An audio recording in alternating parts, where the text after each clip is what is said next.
Bezeroen gunean, pantaila honetan hasiko gara, eta gure profilean sartzeko posta elektronikoa eta pasahitza sartu beharko ditugu atal hauetan.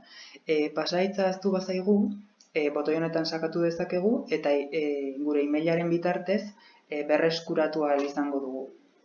Ondoren, sartu botoian sakatuko dugu, eta gure profilaren barnean sartu gara. Hemen, 3 atal izango ditugu, nire bonuak, nire datuak eta pasahitza.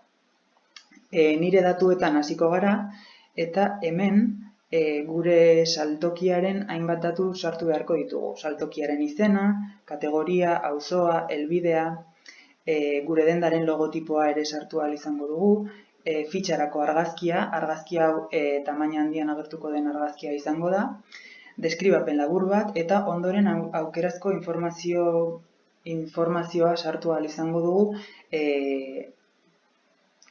atal hauetan. Garrantzitsua da informazio hau botoi honen bitartez gordetzea, hemen sakatuko dugu datuak gordetzeko, eta garrantzitsua da baita ere informazio hau euskeraz eta gaztelaniaz sartzea. Gaztelaniaz sartzeko botoi honetan sakatuko dugu, eta informazioa euskeraz sartu dugun informazio berdina gazteleraz hemen sartuko dugu.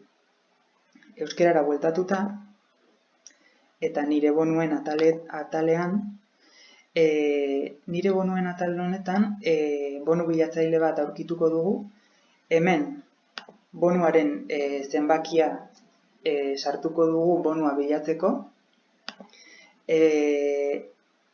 Botoi hau bonua eskuragarri dauden bonuak ageraraziko dizkigu beheko lista honetan, eta ondoren bonua bilatu ahal izango dugu. Bonu baten eskuragarritasuna edo kontsumituta dagoela jakinarazteko, txek berde honetan klikatuko dugu, eta hemen bonuaren eskuragarritasunaren egoera aldatuko duzu, ziur zaude, aceptar jarriko dugu. Orduan, automatikoki bonuaren eskuragarritasuna aldatu dugu.